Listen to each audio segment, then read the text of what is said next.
The transition with Fastenal was pretty flawless. They had a team around for full support all the time until everything was settled.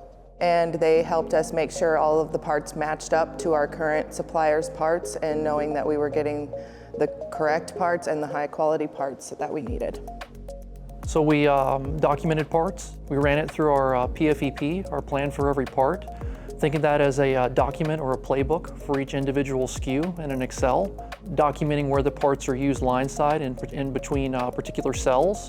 It also hosts our engineering documentation. So if we have prints for the part, if a PPAP's required for the part, if we need to do first articles for the part, all that is contained within the PFEP.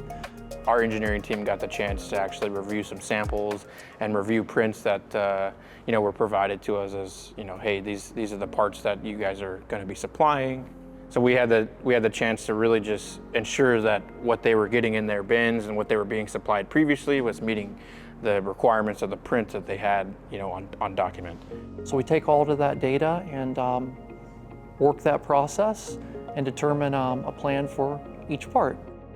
All the parts on the Excel sheet were coded, and once we cleared through the part, it was cleared, and we marked the parts that needed to be worked through, and then that's what we worked on. So it wasn't complicated at all. It made it very easy to move forward.